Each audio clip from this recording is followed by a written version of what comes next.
Tenemos dos invitados de lujo que nos estarán acompañando para analizar la situación política del país, el contexto electoral 2021 y la estrategia política en general. Dicho esto, les invito, amigos, a que se sigan conectando, déjennos sus comentarios, vamos a tratar de interactuar lo más posible con todos los comentarios. Vamos a comenzar, le quiero dar la bienvenida hoy. Está con nosotros, queremos dar la bienvenida a Jacobo García. Jacobo es sociólogo, politólogo, analista y consultor, especializado en investigaciones de opinión pública y comportamiento electoral aplicado al mundo de la comunicación política. Ha trabajado en procesos electorales de México, Ecuador y Argentina, entre otros países. Jacobo, buenas noches, bienvenido a Politólogos de Ecuador. Buenas noches, un gusto estar con ustedes y listo para tener una buena conversación. Gracias, Jacobo. De la misma manera, quiero dar la bienvenida a nuestro otro invitado, nuestro estimado Decio Machado. Decio es consultor político, ha participado como asesor principal en diversas campañas electorales en varios países de la región y de Europa, así como ha sido asesor en diferentes momentos de diversas instituciones públicas y privadas, partidos políticos, gobiernos y movimientos sociales de la región. Bienvenido, Decio. Hola, ¿qué tal? Un gusto. ¿Cómo estás? Un saludo, Jacobo. Y a ti, Andrés, y a todos los... Encantado. Muy bien, pues les doy la bienvenida a nuestros dos invitados de la noche. Vamos a comenzar un poquito, vamos a ir analizando la situación política del país. Yo quiero comenzar planteando algunas cifras que estuve revisando esta semana, que se publicaron el 22 de mayo en CEDATOS, en la encuestadora CEDATOS, que nos dice que de acuerdo a esta última encuesta, la aprobación de la gestión del presidente Moreno bajó en octubre del 2019 al 8%. Desde entonces, antes de la pandemia, nosotros subió al 21% y al 10 de mayo se ubica en el 18%. Al mismo tiempo, su credibilidad está en el 14.7% al cumplir 3 años en mayo de 2020. La forma como avanza el país de acuerdo a la población es muy preocupante. De acuerdo a esta encuesta, para el 10 de mayo, el 5% de los ecuatorianos afirmaron que el país va por buen camino. Cuando se pidió que en pocas palabras indiquen cómo se sienten respecto al futuro, estos sentimientos, los ciudadanos indicaron que el 16% ven con optimismo el futuro y el 81.4% lo ven con pesimismo. Lo que más preocupa a los ecuatorianos son los problemas económicos, el desempleo, la violencia, la corrupción a partir de la crisis del coronavirus. Y algo muy relevante es que el 60% indica haber perdido su empleo en los últimos meses. Este escenario un poco, digamos, sombrío que se está presentando, pues nos deja muchas reflexiones. Yo quisiera comenzar con Jacobo, que nos pueda comentar, Jacobo, ¿cómo ves el país? ¿A dónde va el Ecuador, Jacobo? Bueno, de nuevo un saludo a André, a Decio y a toda la audiencia, ¿no? Un gusto y encantado de estar aquí. Bueno, pues a ver, te diría dos cosas, ¿no? Primero, que esto no es nuevo, esto es un hilo de continuidad del último año, casi los 2 últimos años, donde la población percibe un gobierno bastante incapaz, bastante ineficiente, que no resuelve los problemas que le preocupa a la población, donde se percibe una economía estancada desde hace tiempo, ¿no? Y claro, esto es un poco el hilo de continuidad, súmale lo que vino ahora, ¿no? Nos vino esta tremenda emergencia sanitaria, que no es solo una emergencia sanitaria, te lo convierte en un escenario donde se te paraliza la economía y en el marco de un gobierno, insisto, débil, sin coordinación, sin liderazgo, y esto hace al final, esto se convierte en las cifras que tú has mostrado, la gente no ve rumbo, no ve futuro, no tiene optimismo, y en parte es porque el gobierno creo que ha perdido la última oportunidad de poder haber buscado un pacto, un acuerdo entre actores sociales, políticos del país para afrontar los duros meses que se vienen. En lugar de eso, ha aplicado una agenda impuesta del exterior, lo está aplicando además con prácticas que pueden bordar el autoritarismo y bueno, pues al final los ajustes económicos van a pasarle factura, la gente está en una situación muy complicada y el futuro no es nada alentador, ¿no? Muchas gracias, Jacobo. Siguiendo esta misma encuesta que yo les citaba, hay un dato muy interesante que nos dice que frente a las elecciones de febrero de 2021, el 64%, antes de la cuarentena, digamos, el 64% de los ecuatorianos había indicado que querían que ya venga un nuevo gobierno. Para mayo del 2020, esta apreciación subió al 70,9%, es decir, un 70% de los ecuatorianos quiere que ya venga un nuevo gobierno. Y sobre la decisión del voto para presidente en octubre de 2019, el 34% manifestó haber tenido una decisión. Actualmente, a la fecha, digamos, actual, post pandemia, en este momento, el 88,5% dijo estar indecisos. Un 88% de ecuatorianos están indecisos en su decisión electoral para el 2021. Yo quisiera preguntarle a Decio, tomando en cuenta estos datos sobre la indecisión, Decio, ¿crees tú que estamos frente a un escenario electoral totalmente imprevisible o cuáles son los escenarios que tú proyectas? Esa es la pregunta del millón. Hemos empezado por la pregunta dura, creo. A ver, sí. Efectivamente yo creo que vivimos un momento de excepcionalidad. Es decir, la lógica de la pandemia de la COVID-19 es un momento de excepcionalidad. Los momentos de excepcionalidad evidentemente son momentos de catarsis donde, digamos, de alguna forma se mueven todas las piezas del tablero de juego, digamos, para hablar claro, ¿no?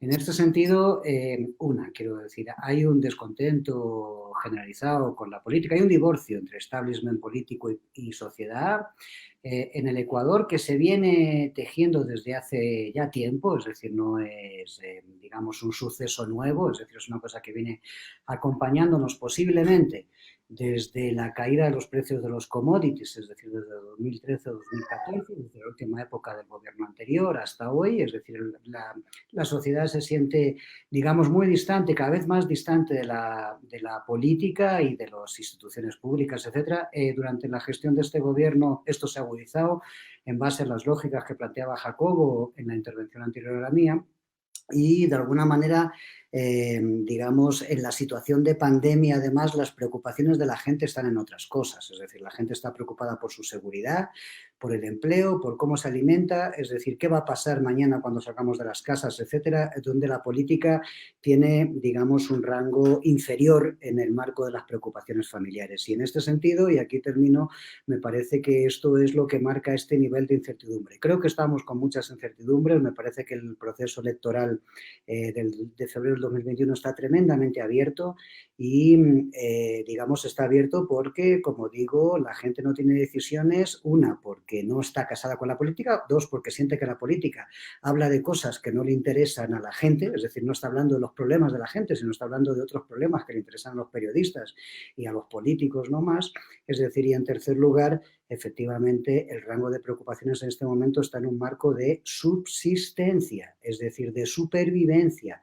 ¿Que voy a tener trabajo? ¿Cuánto voy a ganar? Es decir, y cómo voy a alimentar a mi familia y si vamos a estar bien de salud. Por lo tanto, la política está relegada a un segundo término. Muchas gracias, Decio. Les quiero seguir invitando a todos los amigos que se siguen conectando, que nos dejen sus comentarios, nos dejen sus preguntas. Vamos a tener un espacio abierto para todas las preguntas que ustedes realicen. Bueno, vamos a tratar de leer el mayor número posible de preguntas. Nos dicen aquí, buenas noches, disculpen, ¿dónde puedo encontrar los datos? Reformulando, ¿en qué se basan los datos mencionados? Me imagino que se refieren a la encuesta que cité. Es una encuesta que está en CEDATOS, la pueden buscar en la página web de CEDATOS. Es una nota que lo publicaron ellos de la última encuesta realizada durante el mes de mayo de CEDATOS. Pues siguiendo con la línea que ha planteado Decio ahora, Jacobo, la pregunta del millón para ti. ¿Cómo ves tú el escenario 2021? Porque es muy cierto todo lo que plantea Decio, estamos yendo hacia quizás un escenario de irrupción política, porque cada vez hay un mayor descontento de la ciudadanía, una desconexión con la política efectivamente y con las instituciones. Y quizás los actores políticos no se dan cuenta de esto. ¿Cómo lo ves tú, Jacobo, y qué crees que se viene ya para el 2021? No, yo comparto plenamente lo que ha dicho Decio. Me parece que vamos hacia un escenario muy complejo, muy incierto. Recién vamos a empezar la reapertura, ¿no? Esto es importante porque llevamos más de 2 meses confinados y la reapertura va a cambiar el escenario, es decir, va a cambiar las emociones, va a cambiar el día a día, pero no para mejor. Como dice Desio, creo que lo que se viene ahora es una lucha individual y social por la supervivencia. O sea, muchísima gente se ha quedado sin empleo, mucha reducción de salarios, y esto a nivel de sociedad puede provocar unos problemas sociales bien complejos, ¿no? De anomia social, de violencia, de inseguridad, de desintegración. Entonces, recién vamos a comenzar esa etapa y me parece que hay que ir viendo cómo evoluciona esa etapa, y eso va a estar, añado otro elemento más, que es el tema de la conflictividad social, ¿no? O sea, ya en términos de, si quieres, más hacia la esfera política. Como dice Desio, además de haber un alejamiento de la política, un sentimiento antipolítico, lo que puede empezar a haber cada vez más es un sentimiento de enojo hacia lo político porque pueden culparlo de los problemas que se van a venir, ¿no? De que la gente no va a vivir bien, de que no hay trabajo, de que...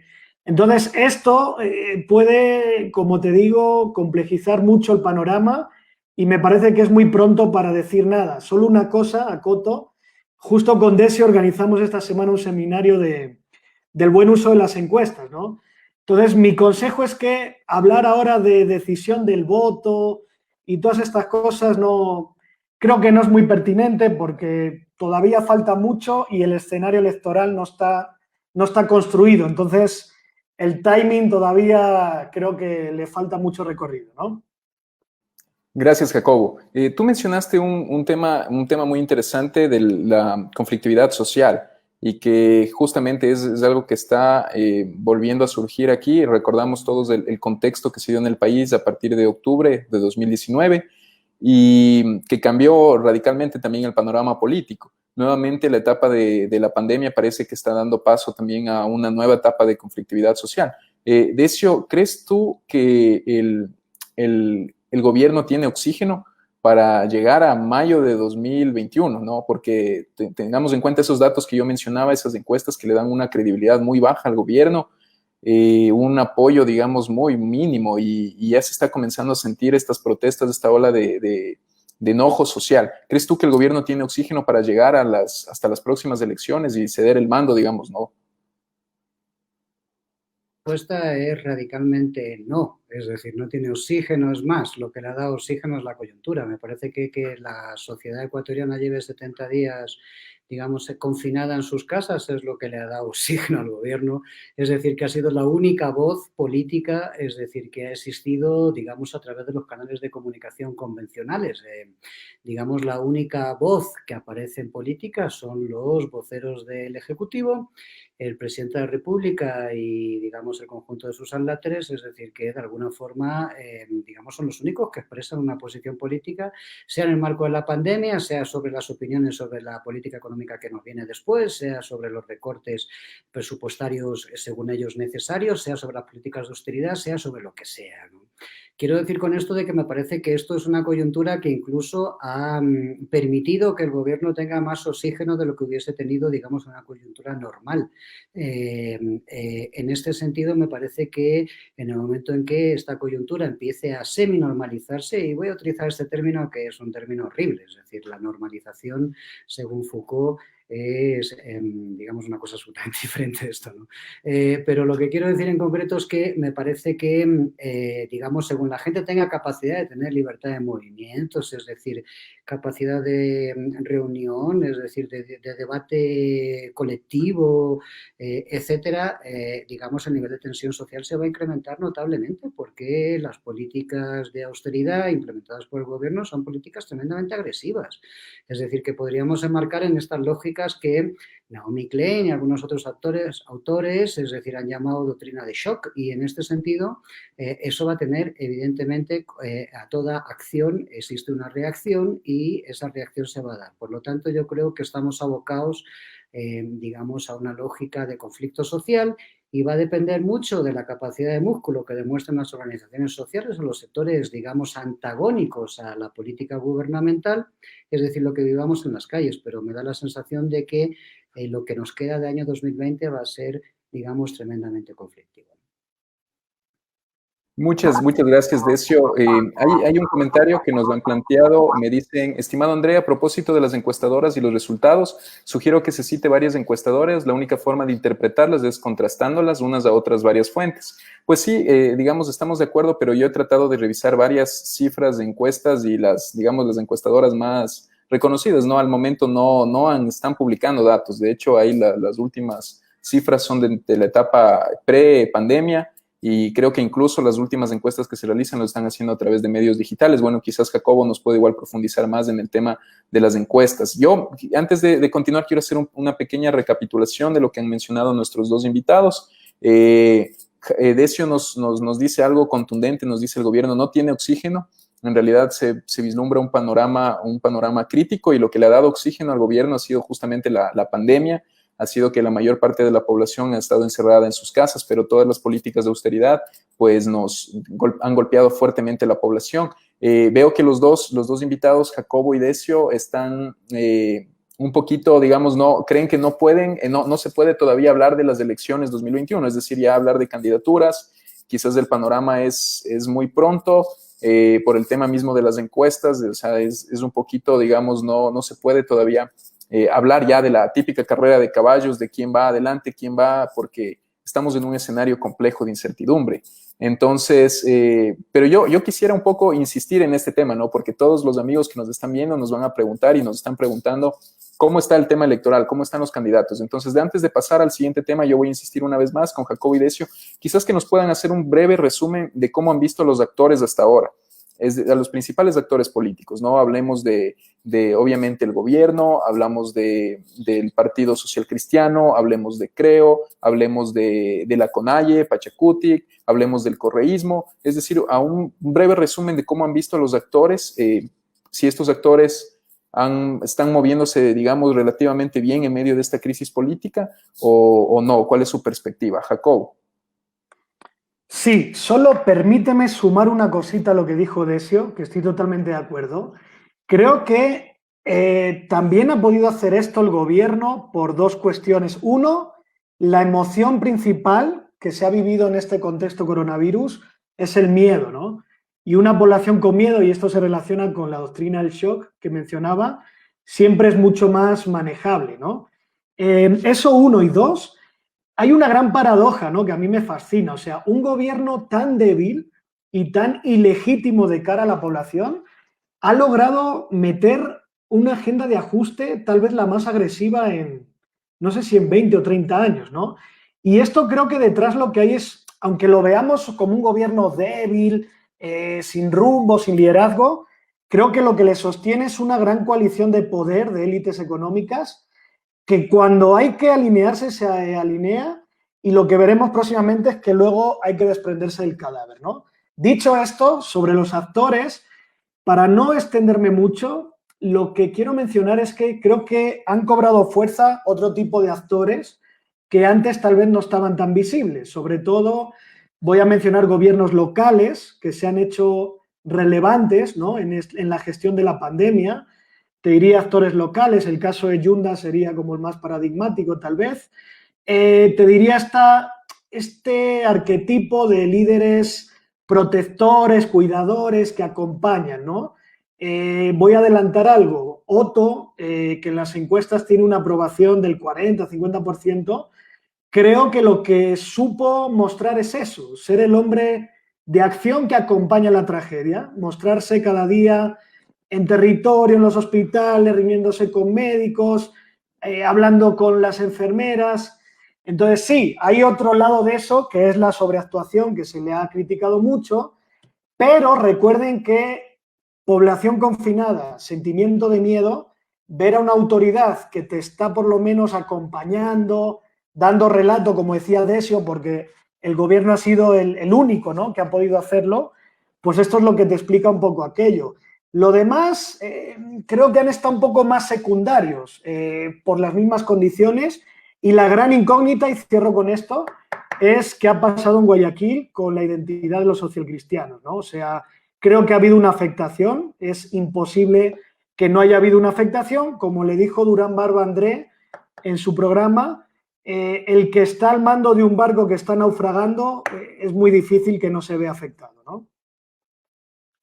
Muchas gracias, Jacobo.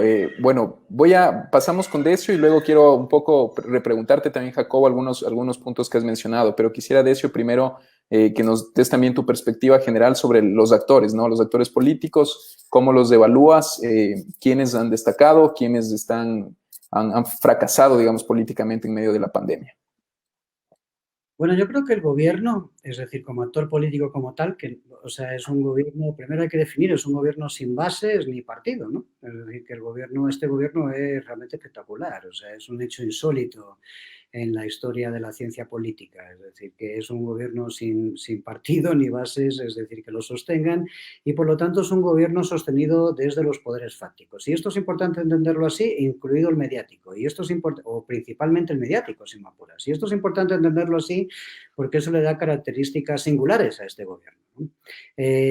Creo que el gobierno en estas lógicas de crisis, es decir, lo que se le pide, digamos, a un gobierno es certidumbre y seguridad. Es decir, el gobierno lo que tiene que emitir es certidumbre en la inseguridad o en la incertidumbre de la gente ante una pandemia de estas características y seguridad en el futuro.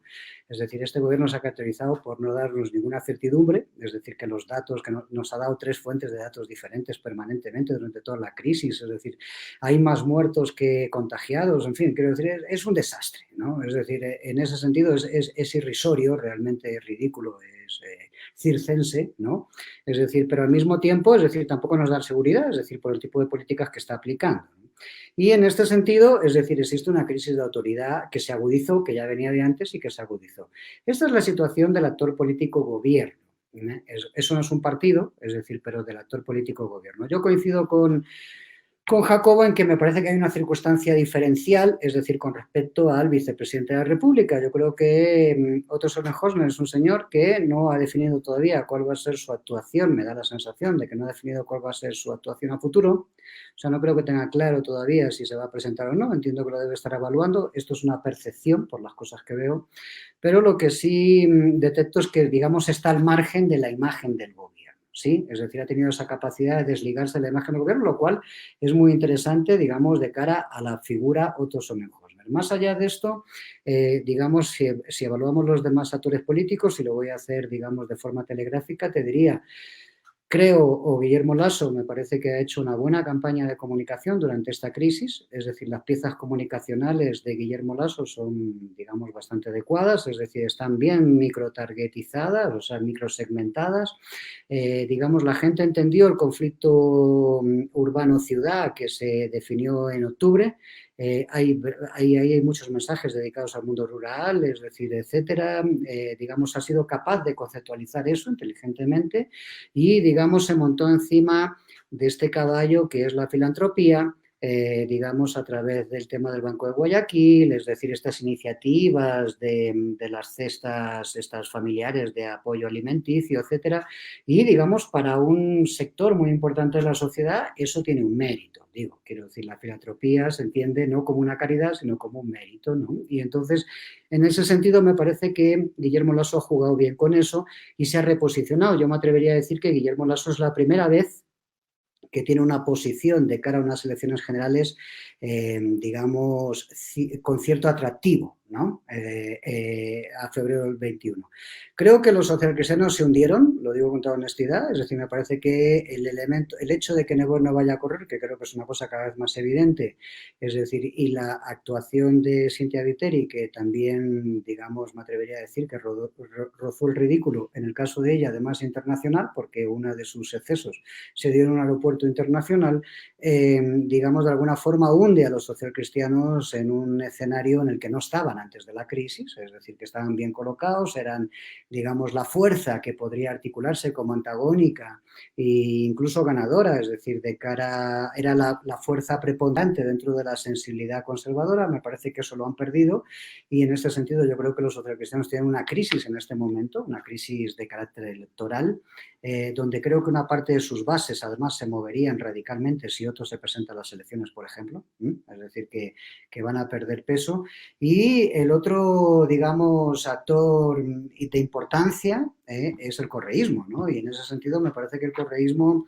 digamos, tiene que, o sea, por un lado no ha sido capaz de capitalizar todo lo que debería haber capitalizado durante esta crisis, es decir, que el desgaste gubernamental no le ha permitido, o sea, que el correísmo no haya capitalizado el desgaste gubernamental es un hecho de que hay elementos que no han funcionado. Me parece que politizar la crisis de la COVID-19, es decir, de la forma que lo ha hecho Correa, especialmente como vocero de esa sensibilidad, le pasa factura al correísmo, pero al mismo tiempo, evidentemente, es la fuerza, digamos, con mayor intención de voto dentro de esa parca definición de voto que existe en el electorado ecuatoriano y, por lo tanto, es importante. Es decir, es el único vórtice sobre el que podría aglutinarse una opción de izquierdas en este país. Muy interesante, Decio, muchas gracias. Bueno, tengo varias preguntas, pero un poco, Decio tocó algo ya que justo te quería consultar, Jacobo, que mencionaste esta encuesta sobre Otto. En realidad, no conocía esos datos de que, digamos, Otto tenía una aprobación, digamos, medianamente alta en comparación con otros actores políticos después de la pandemia.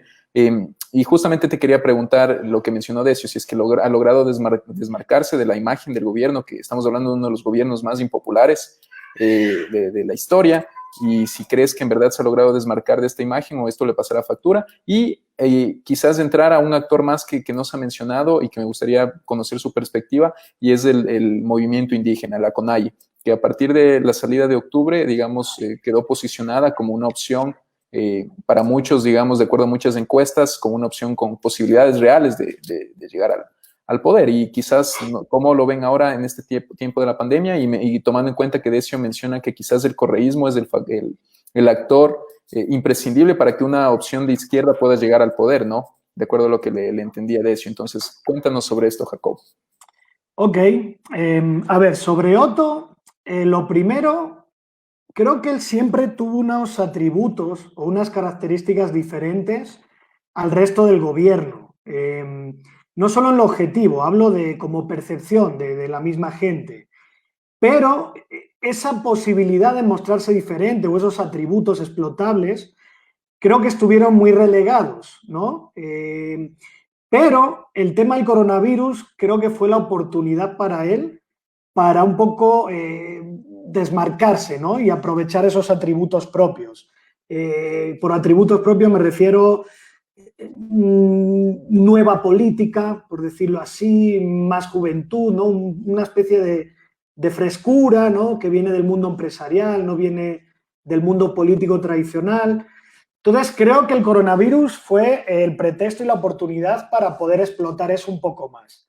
Ahora bien, ¿estoy diciendo que esto es definitivo, que esto lo coloca como uno de los favoritos en la batalla electoral? No.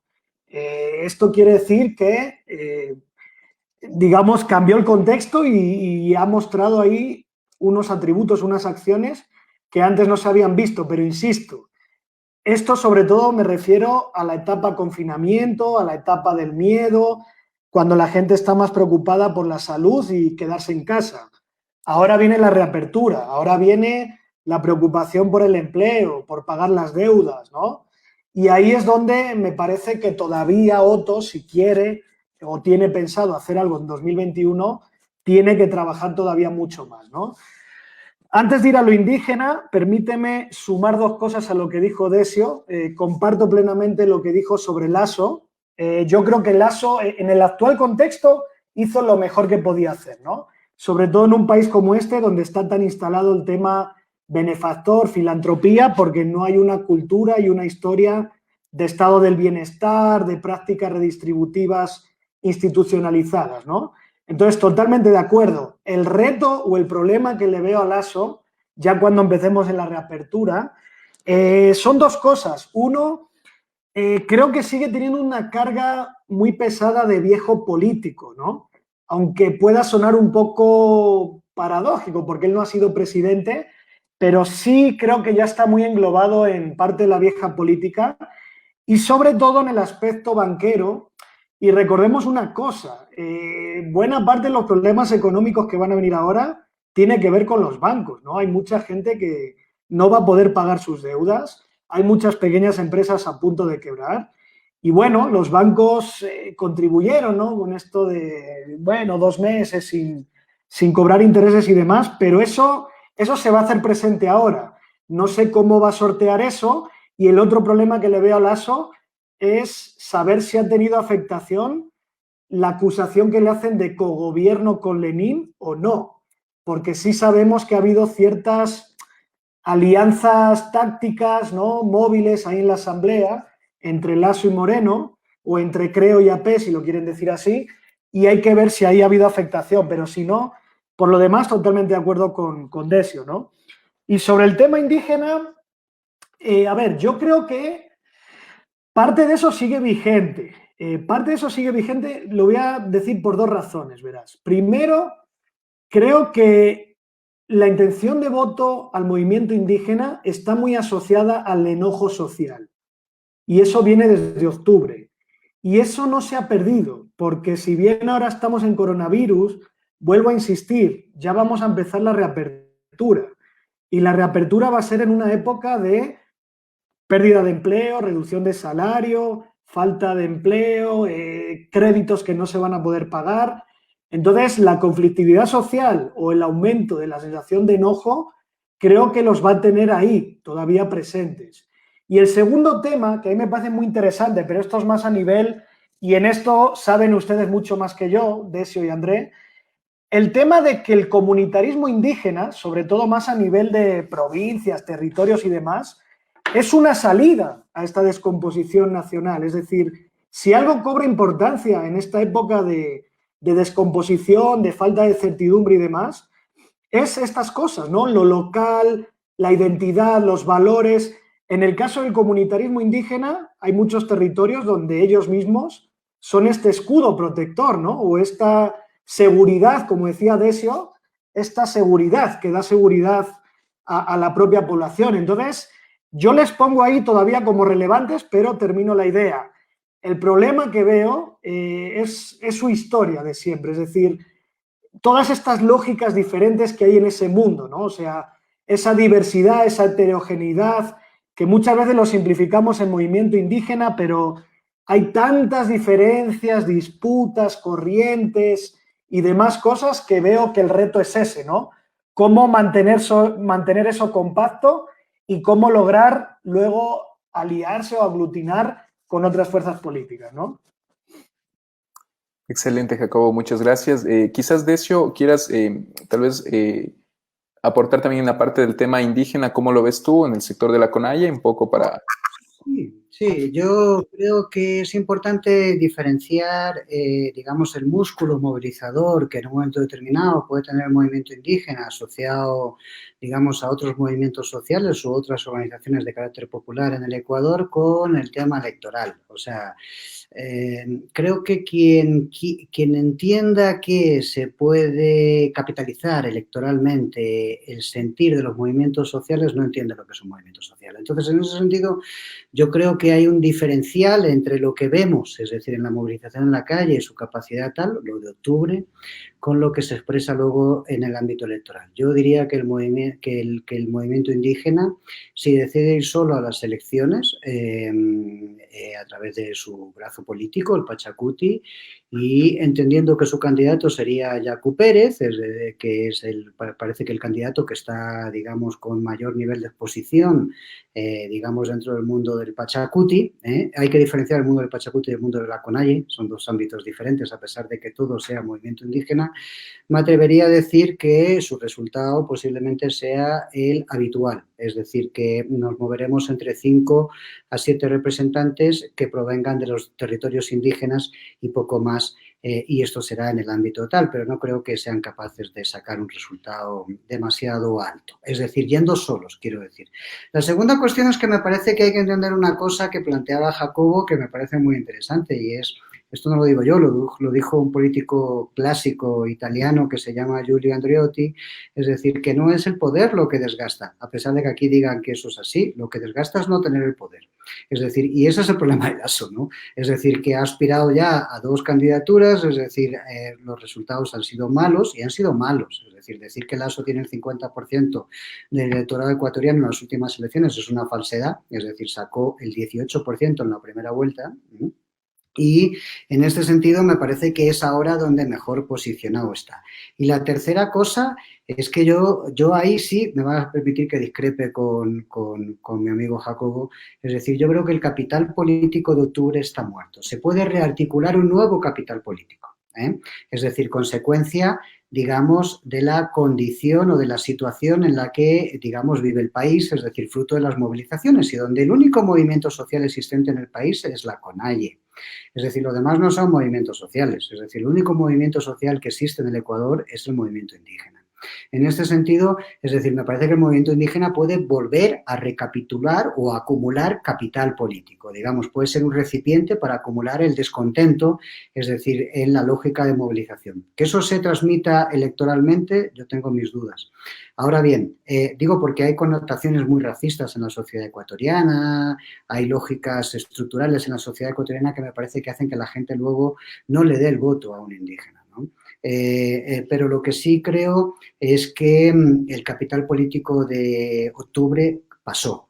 Y si hoy hiciésemos una investigación social y preguntásemos cuál sería, digamos, el indicador de intención de voto de Jaime Vargas o de Leonidas Issa, es decir, a los que les tengo mucho respeto y cariño, son amigos personales, es decir, te diría que posiblemente ese indicador saliese muy bajo en este momento.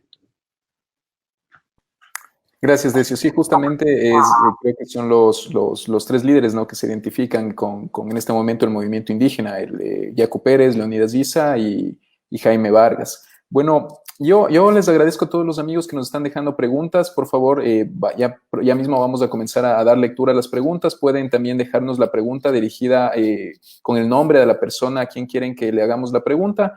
Antes de dar paso a las preguntas ya de la gente que nos acompaña, yo tengo una última pregunta para los dos, ¿no? Porque, bueno, creo que todos los que nos están viendo hoy lo conocen, pero nuestros 2 invitados, ellos son de España, ellos vienen de España, por eso hoy era un conversatorio ibérico, nos decían, y quizás tienen una visión más objetiva, ¿no? Una visión externa, objetiva de la situación que vive el país, porque muchos sentimos que el Ecuador está en un camino, en un rumbo del eterno retorno. Nosotros estamos discutiendo hoy problemas de corrupción, conflictividad social, desgastes de gobierno, problemas económicos, desempleo, y que estos problemas los estamos discutiendo desde hace 10, 20 años, si seguimos en el mismo ciclo, ¿no? El eterno retorno volviendo a los mismos problemas, y no vemos que el Ecuador se proyecte un camino de salida definitiva de todo esto. Entonces yo quisiera preguntarles a ustedes como estrategas políticos que son los dos, con experiencia en campañas electorales, ¿cuáles serían sus consejos sus consejos, sus ideas para quizás nuevas fuerzas políticas que surjan en el país? Quizás proyectos políticos distintos que no tengan nada que ver con el pasado político del país. Tal vez ustedes crean que es posible estos proyectos políticos o no, si creen que son viables o no, y si lo son, ¿qué consejos en general los recomendarían, ¿no? Tomando en cuenta que una gran parte de las personas que nos están viendo son jóvenes preocupados por la situación del país, jóvenes que quieren, digamos, que hayan cambios en el país y que se fortalezca esta participación, este interés por la política, y no que sigamos viendo la política de siempre, digamos, con los mismos malos ojos. Entonces, esta pregunta va para los dos, ¿no? Sus consejos como estrategas políticos para de una vez crear un proyecto político que pueda dar un nuevo rumbo al país. Comenzamos con Jacobo. Bueno, muy buena pregunta, ¿no? A ver, yo la respondería desde 2 planos diferentes, ¿no? El primero, estoy totalmente de acuerdo contigo, que esto es un país donde volvemos a los viejos problemas de siempre, ¿no? Parece que no encontramos un rumbo, ¿no? Un pacto que diga, por aquí es, ¿no? Por aquí seguimos 20, 30 años, más allá de que pueda haber ajustes, cambios, parece que no logramos eso, ¿no? ¿Qué hay ahí en el fondo? A mí me parece que eso es el reflejo de la débil institucionalidad que hay en este país, ¿no? Es decir, no hay una serie de instituciones reconocidas, respetadas por los actores. A mí hay una frase que me gusta mucho, que es de un lingüista que él participó en la Primera Guerra Mundial, ¿no? Y él era lingüista y geógrafo. Y cuando participó, él había diseñado un mapa ahí entre las trincheras y resulta que su mapa estaba mal y se cayó ahí en una trinchera, ¿no? Y eso le hizo reflexionar y él dijo, el mapa no es el territorio, ¿no? O sea, yo puedo diseñar un mapa con cierta representación del territorio a través de las coordenadas y todos estos símbolos, pero al final el territorio es el territorio. Yo lo que siento que Ecuador no ha diseñado un mapa acorde a su territorio todavía, ¿no? O sea, hablando de mapa institucional, mapa social, no, insisto, no veo esa mínima institucionalidad, ese mínimo reconocimiento, ¿no? Ese mínimo pacto que a los actores les permita convivir bajo unas mismas reglas y continuar ciertas políticas, ¿no? Ahora estamos viviendo una persecución atroz, como hubo en la anterior década también, y como seguirá habiendo en el futuro, porque este país, como dice mi amigo Osvaldo Moreno, que le entrevistaste el otro día, desde 1830 parece que la persecución y la venganza es el motor, ¿no?, de los políticos. Eso por un lado. Por el lado ya un poco más positivo, cortoplacista y electoral, aquí voy a retomar a otro invitado tuyo, que es Durán Barba, con el que yo estoy muy de acuerdo con él cuando él habla de todo esto del nuevo mundo, ¿no? De cómo el nuevo mundo se va abriendo espacio, y me parece que en Ecuador hay una gran oportunidad para los actores que vengan ahora a disputar esta elección. Hay una gran oportunidad de desenvolverse desde ahí. ¿Qué quiere decir desde el nuevo mundo? Pues quiere decir con mayor horizontalidad, no con las clásicas prácticas de los partidos que ya conocemos aquí en Ecuador, ¿no?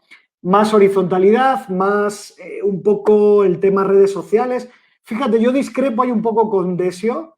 Yo creo que no todo octubre está muerto, fíjate. Y probablemente hace 5 años hubiéramos dicho lo inverso. Él seguramente sería más optimista con el tema del movimiento indígena y demás, y yo sería más pesimista. Yo tengo la sensación que algo queda ahí, querido Desio. Yo creo que esos significados comunes que se compartieron entre jóvenes, indígenas, pueblo que lo pasa mal, redes sociales, tengo la sensación que algo quedó ahí. Quien sepa un poco meterse en esos nuevos términos, en este plano más horizontal de la sociedad red, de las redes sociales, creo que estamos de acuerdo que las redes sociales son más importantes que nunca y lo van a ser más importante que nunca ahora en las elecciones, sin tampoco sobredimensionar, reconociendo que hay una gran parte del pueblo que, digamos, se relaciona a través de otros medios y significados, pero sí creo que hay una apertura hacia lo nuevo y termino con esto. Y no solo en el nuevo mundo, en las nuevas formas de comunicación, de economía y demás, sino, agarro un argumento de Desio, hay un sentimiento muy grande antipolítico, de hartazgo, de cansancio con los viejos políticos, que esto es lo que puede abrir formas a nuevos actores justamente que también provengan de este contexto COVID, es decir, médicos, voluntarios sociales, benefactores, empresarios, pero atados a otras lógicas, no grandes empresarios. Entonces, por ahí veo yo la oportunidad, ¿ok? Muchas gracias, Jacobo. Y la misma pregunta, Decio, un poco con tu perspectiva como estratega político frente a estas posibilidades de que haya un nuevo proyecto, ¿no?, para el país. Yo creo que, digamos, desde una visión clásica, las derechas divididas, lo decíamos antes, ¿no? Socialcristianos por un lado, estos Creo, Lasso, tal por otro, izquierdas, digamos, con una izquierda que tiene entre el 25 y el 30% de intención de voto, que sería parte del correísmo, del voto decidido, quiero decir. Se hace muy difícil en el tiempo que hay es decir, que alguien pueda hacer sorpaso, es decir, utilizando un término italiano, es decir, que alguien les adelante por la izquierda, eso parece difícil de ver, digamos, lo poco que le queda a las elecciones, por lo tanto, parecería que ni el correísmo por sí mismo es capaz de ganar las elecciones, es decir, y en ese sentido tendría necesidad de pactar y a su vez ninguna otra izquierda que no fuese el correísmo sería capaz de adelantar al correísmo en intención de voto en el corto plazo de tiempo que queda y por lo tanto también estarían obligados a negociar. Estoy haciendo un imaginario, un escenario, digamos una hipótesis y digamos, me parece que el problema fundamental de la política del Ecuador es leer adecuadamente el sentir de la gente, ¿no? Decía Foucault que lo propio del saber no es ni ver ni demostrar, sino interpretar, ¿no? Es decir, y en ese sentido me parece que lo que hay que hacer es leer adecuadamente el sentir de la gente. Y en este momento yo creo que la gente, digamos, necesita esperanza. Tú lo dabas en los datos iniciales en los que planteabas, es decir, hay una sensación de pesimismo brutal. Quien sea capaz de posicionar esperanza, y esto es un discurso que va a superar, es decir, las lógicas izquierda-derecha, los conflictos tradicionales clásicos de clase en el Ecuador, etcétera, digamos, va a tener capacidad de acumular capital en ese sentido, ¿no? Capital político en el sentido ese de la esperanza. Yo creo que si pierdes la conexión con la gente estás perdido y me da la sensación de que el conjunto del establishment político ecuatoriano, de unos lados y de otros, han perdido la conexión con la gente. En este sentido, me parece que otro elemento importante es, digamos, tener esa capacidad de conectar con la gente. Y me parece que en este momento, que vivimos momentos de biopolítica, quiero decir con eso de que me gustaría hacer una breve reflexión en ciencias políticas, es decir, la biopolítica es la implementación de las acciones políticas, digamos, sobre la vida, ¿no? Es decir, tanto sobre los cuerpos de los individuos como sobre las poblaciones en general. O sea, el objetivo de la biopolítica o del biopoder es la gestión de la vida. Y esto es, de alguna forma, el escenario que tenemos post-pandemia. Es decir, nos están hablando de que con plataformas digitales van a controlar por dónde andamos, con quién nos relacionamos, si estuvimos en contacto o no con alguien que tenía el coronavirus, si somos portadores o no somos portadores, nos van a poner lucecitas rojas o verdes, es decir, nos van a monitorear. Es decir, estamos hablando de la gestión de la vida, o sea, estamos hablando de la biopolítica, es decir, Foucault, es decir, tomó sentido en el siglo XXI, ¿no? En este sentido, me parece que hoy va a haber un reclamo de un discurso disruptivo, es decir, que las ansias de libertad de la gente, es decir, las lógicas que están en el interior de la gente, de alguna forma va a hacer que la gente, de alguna forma, no se sienta tan a gusto con ese tipo de cosas. Es decir, que va a haber una irreverencia respecto a este tipo de cosas y me parece que quien sepa canalizar un discurso disruptivo respecto a esto, es decir, tiene posibilidades.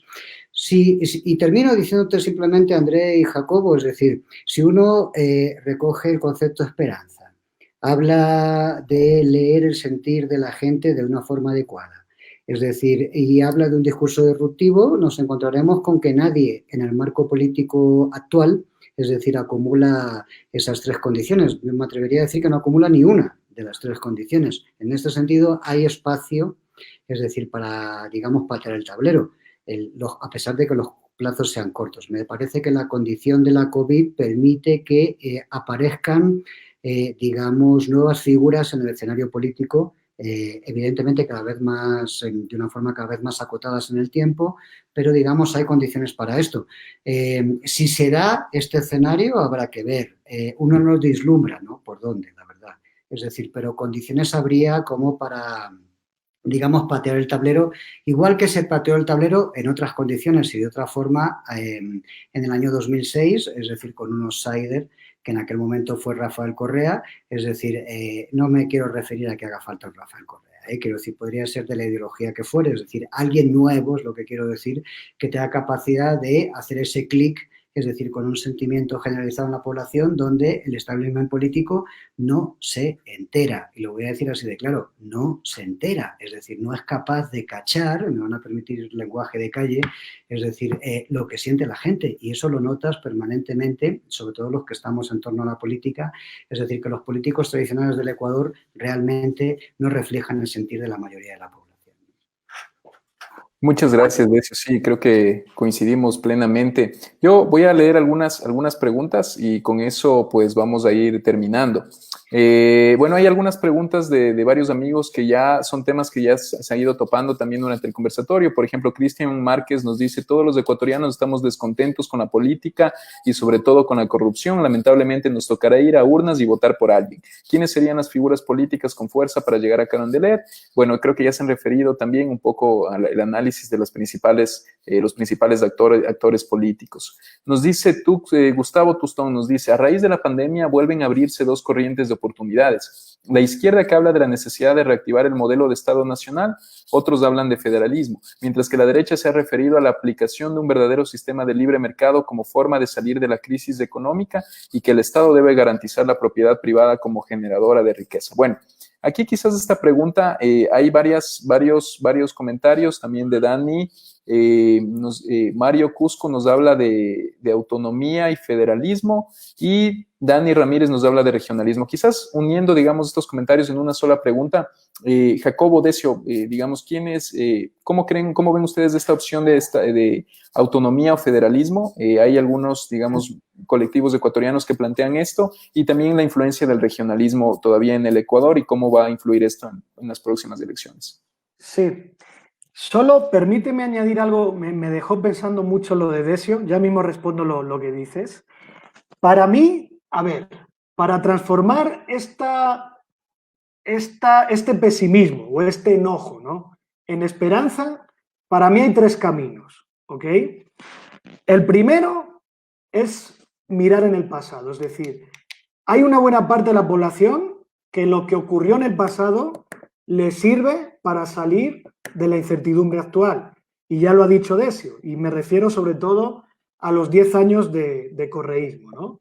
Eso es un lado, o sea, es paradójico, ¿no? Porque esperanza creo que lo vemos más como futuro, pero a veces en el pasado está un poco ahí esa certeza, ¿no? Esto, por ejemplo, el PRI en México lo ha jugado siempre muy bien, ¿no? La segunda forma, insisto, es generando confianza, hablando en los términos, lenguajes, códigos, significados de las nuevas generaciones, del nuevo mundo, que aquí es donde yo decía estas formas más sociales, horizontales, colectivas, de poder relacionarse con la política y todo esto, ¿no? Que a día de hoy, como dice Decio, el establishment político está absolutamente fuera de esto, ¿no? Y la tercera, yo creo que es una especie de buscar cobijarte en lo que te da a ti protección o confianza, ¿no? Por eso decía lo de, por ejemplo, el tejido comunitario. Yo estoy seguro que para mucha población, no sé, de Pastaza y todos estos sitios, ese tejido le da certidumbre. Yacu Pérez, como decía Decio, estoy seguro que en el Azuay, y he visto cifras de él, hay mucha gente que ve en él confianza, protección, certidumbre, ¿no? Entonces, esto quería señalar porque aquí es donde van a estar los términos que van a definir la elección, ¿ok?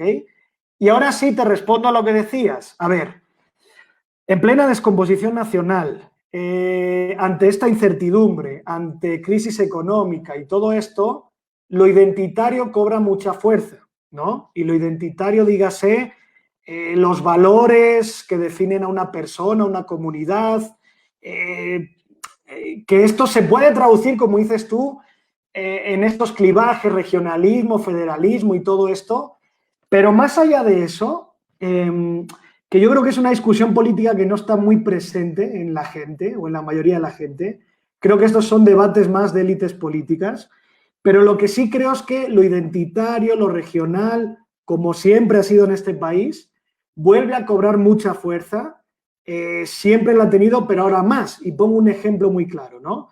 En lo que yo he podido investigar en esta época ahora de coronavirus, por ejemplo, ha habido un contraste muy fuerte entre Quito y Guayaquil, ¿no? En el manejo de la crisis, en cómo los habitantes de cada ciudad se autoperciben como corresponsables en el éxito o fracaso de esa crisis.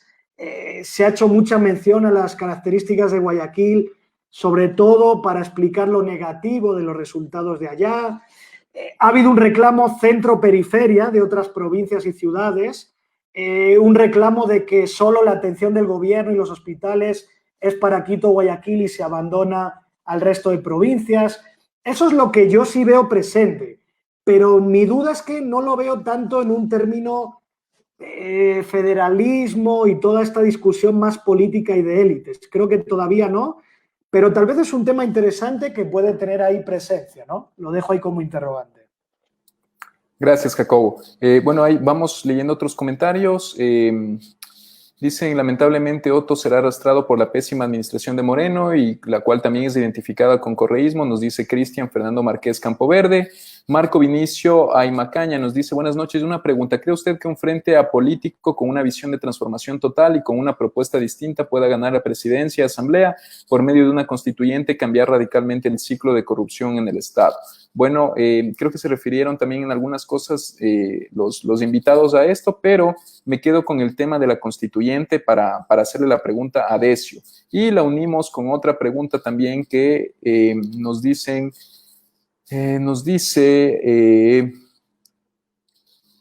excelente temática, ya, es de esta pregunta. Nos dicen, ¿hay posibilidades de que exista, para Decio nos decían la pregunta que planteó una opción de izquierda, que cómo podría llegar una opción de izquierda a la presidencia? ¿Hay posibilidades de que haya una alianza entre el movimiento indígena y el correísmo? Sería esa la pregunta. Y también, si crees, Decio, que hay posibilidades de que se vuelva a plantear una constituyente quizás al mediano plazo, ¿no? Aquí en el país. Yeah. A ver, esto me parece que, digamos, o sea, lo primero que me gustaría analizar es que este gobierno del Ecuador y gran parte de sus actores políticos están en una corriente anticíclica. Y cuando digo una corriente anticíclica me refiero a que lo que surge del coronavirus, es decir, de la pospandemia, lo que va a ser el post-coronavirus o, en fin, no sé cómo llamemos esto, es decir, lo que viene después, o sea, el capítulo que nos queda por vivir o por ver, digamos, en el inmediato plazo, es, digamos, lógicas de Estado fuerte. Quiero que piensen esto. Es decir, estamos hablando de estados que van a tener que normalizar la producción por gremios. Es decir, vamos a tener que sacar normativas, los estados van a tener que sacar normativas en las lógicas de distanciamiento social, de cómo se produce el pan, la harina, el azúcar, es decir, cómo se hace el transporte público, cómo se anda por la calle, es decir, cómo se utilizan los espacios públicos, cómo los funcionarios públicos utilizan las instalaciones públicas sin aglomeraciones, es decir, van a tener que cambiar los horarios de los funcionarios, van a tener, o sea, todo esto lo tiene que normativizar el Estado, con lo cual las lógicas, digamos, de achicamiento del Estado a las que hemos estado viviendo durante este periodo de austeridad, estos 3 años, no se corresponden con la realidad que viene después. Es decir, que los estados que vienen son estados fuertes, son estados reglamentarios, son estados, si me apuras, es decir, más antidemocráticos. Son estados, digamos, reguladores. Digamos, por eso cuando uno ve las cadenas nacionales, las cadenas gubernamentales y intentan dar esa imagen de Estado protector, digamos, de que está todo bien, de que están vigilando los hospitales, etcétera, no nos los creemos, es decir, porque claro, evidentemente, es decir, se han estado 3 años, digamos, dilapidando digamos, los presupuestos de los servicios públicos, deteriorando el servicio, que no es que fuesen muy buenos antes, es decir, pero los han deteriorado, es decir, digamos, con los recortes presupuestarios, etcétera, de los servicios públicos, claro, uno tiene esta sensación de que lo que le están contando y lo que uno vive no tiene nada que ver, y claro, este es el problema de deslegitimación que vive el gobierno de forma agudizada. Es decir, lo que viene después son estados de estas características. Quien tiene que redinamizar la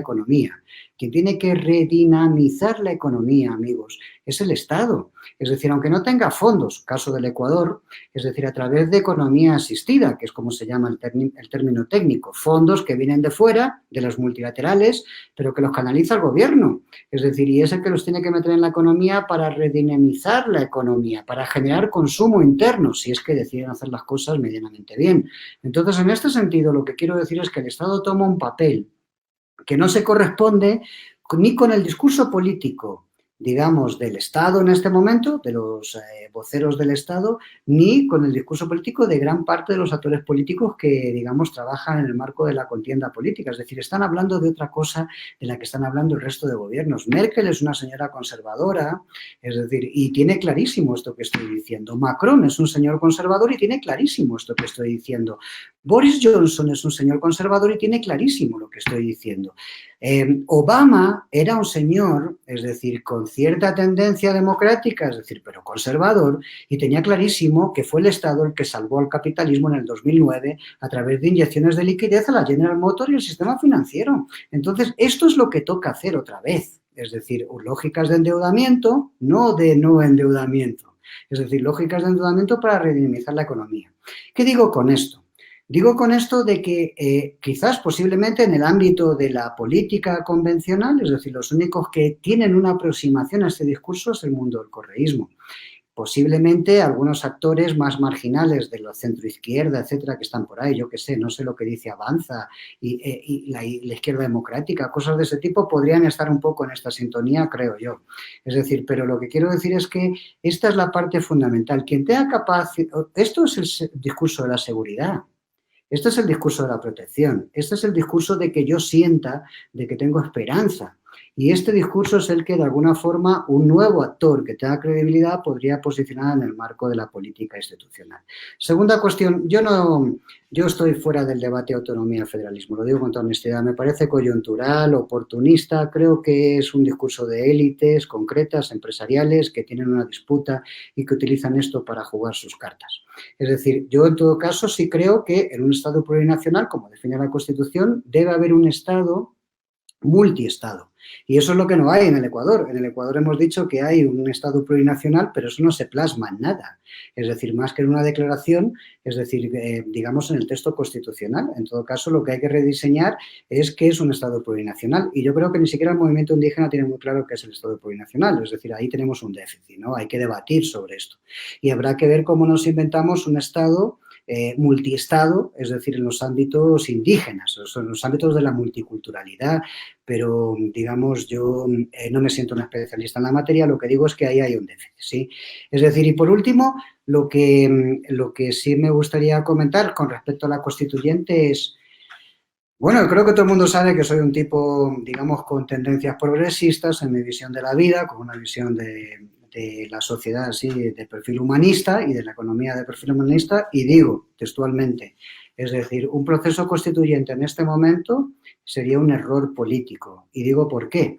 Es decir, un proceso constituyente en este... O sea, nosotros tenemos una constitución, digamos, que no se plasmó, digamos, en toda su totalidad en la práctica. Es decir, hubo una interpretación política intencionada, conductiva de la Constitución, que no permitió que la Constitución, digamos, funcionase, digamos, de una forma objetiva. Si nosotros hiciésemos un proceso constituyente hoy, perderíamos un caudal o un acumulado de derechos, es decir, que están en la Constitución actual, es decir, en una nueva constituyente, porque la correlación de fuerzas con respecto al 2008 cambió y hoy tendríamos una Constitución más conservadora.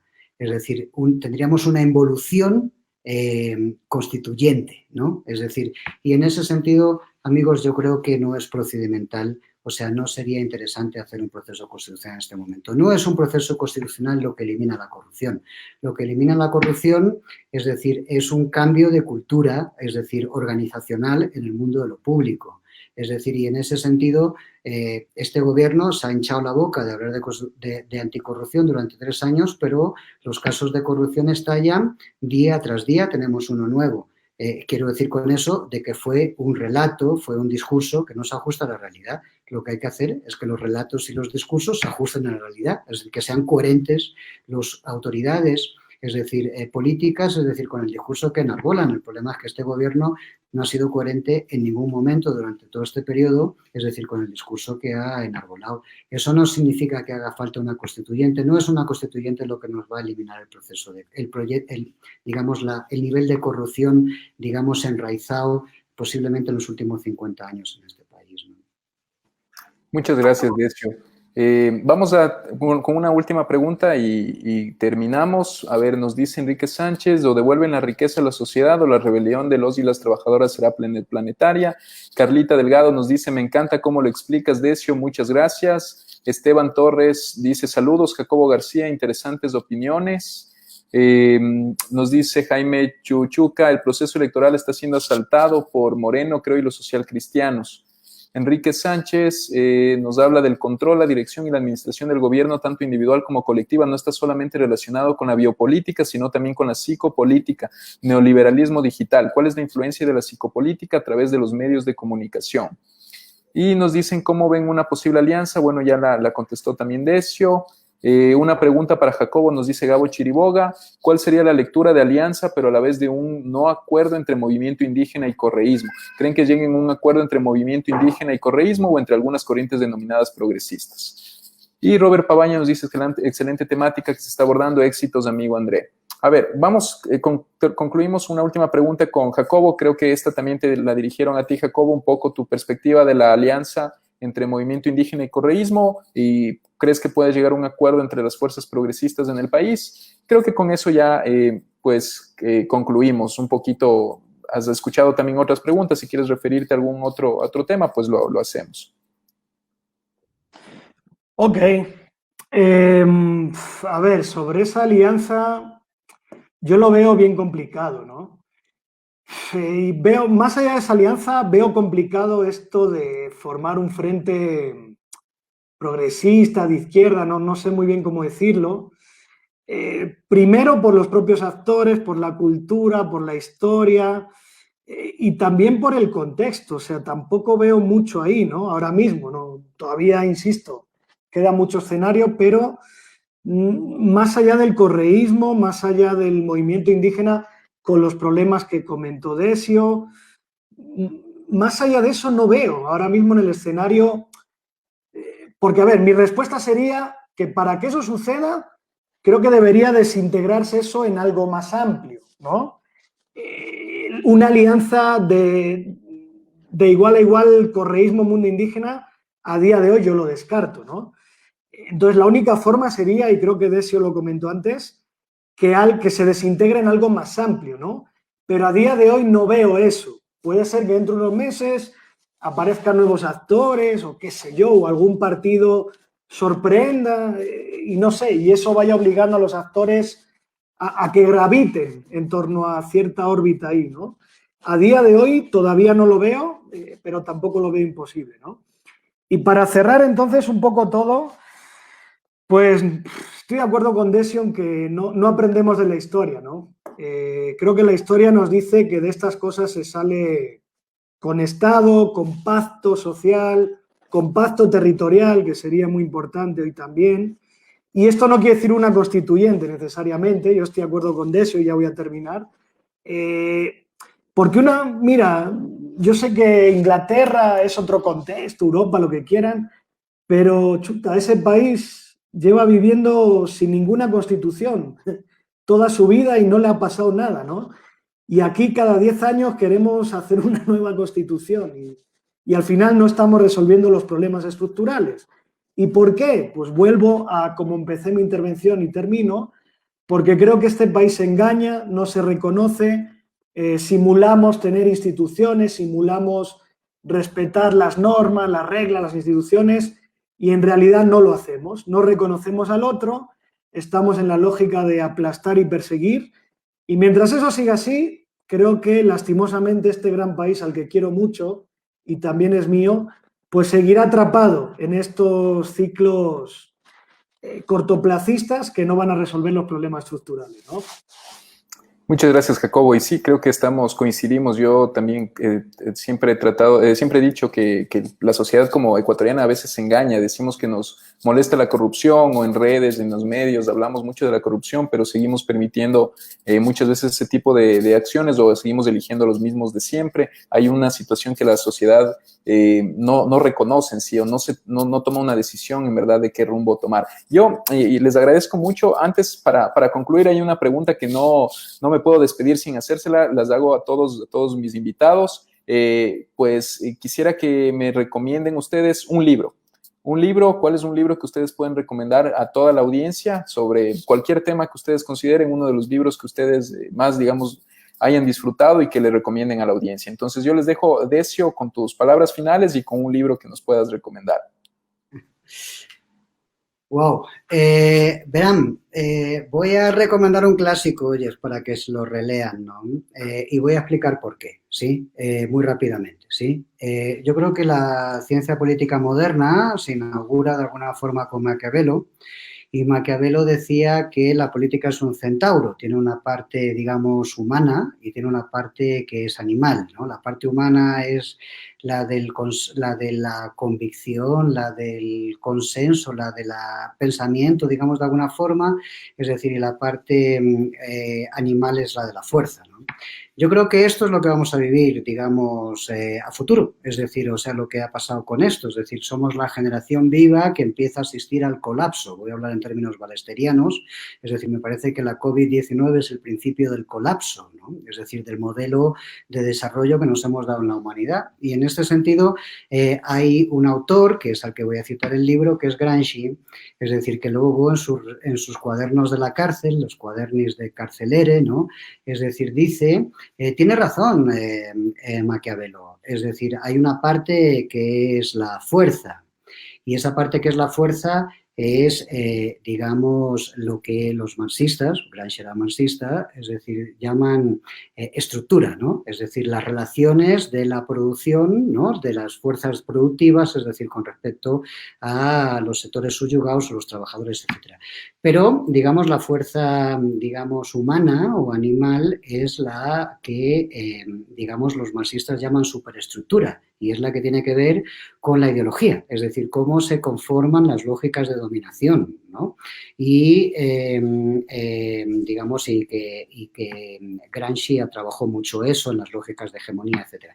Entonces, el libro que les recomiendo releer, es decir, porque es un clásico, es Los cuadernos de Carceleri, porque me da la sensación de que han retomado actualidad, es decir, en el mundo que se nos viene encima. Muchas gracias, Decio. Pues el libro recomendado por nuestro amigo Decio es Los cuadernos de la cárcel, de Antonio Gramsci.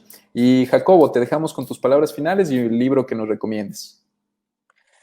Bueno, voy a recomendar dos libros más ligeritos, un poco más optimistas y más dedicados al tema comunicación política y campañas, ya que veo que es el mayor interés que tiene ahí ahora mismo la audiencia, y porque Decio ya se ha puesto muy histórico, sociológico, filosófico, y porque él tiene mucho más fondo que yo en ese sentido.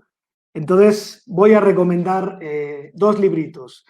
El primero es uno que a mí me gusta mucho y se llama Hable como en TED, 9 secretos para comunicar utilizados por los mejores. El título es horrible, ¿no? O sea, el título es el típico marquetero, ¿no? Cosa gringa de esta de... Pero lo leí y me sorprendió mucho, me gustó muchísimo, conecta muy bien cómo comunicar y conectarse en este nuevo mundo, ¿no? En este mundo donde prima más lo líquido, las emociones, lo visual, o sea, el nuevo hombre de la sociedad red tecnológica. Creo que es un libro muy bien logrado, con muchos ejemplos prácticos, lo recomiendo a la audiencia. Y otro, en la misma lógica, Las campañas conectadas, comunicación política en campaña electoral. Este libro es de Javier Peitivi, que es del equipo Ideograma, de mi buen amigo Anthony Gutiérrez, un gran consultor político y comunicación política. Y lo recomiendo porque creo que es una forma sencilla de cómo, lo que estaba hablando antes, ¿no? Si va a venir una nueva campaña donde el nuevo mundo cobra mayor importancia y las redes también, creo que este librito es bastante intuitivo y bastante práctico para los que quieran surfear en ese mundo, ¿no? Eso sería todo. Pues muchas gracias, Jacobo, por las recomendaciones. Bueno, pues nada más agradecerles, Decio, Jacobo, muchas gracias por el tiempo, por todas el análisis que han realizado. Para nosotros un gusto poder contar con invitados como ustedes de aquí, Politólogos de Ecuador. Pues de eso, muchas gracias a todos los amigos que nos han acompañado y nos seguimos viendo la próxima semana. Un gusto, Jacobo y Decio. Fuerte abrazo. Muchas gracias. Encantado, colegas.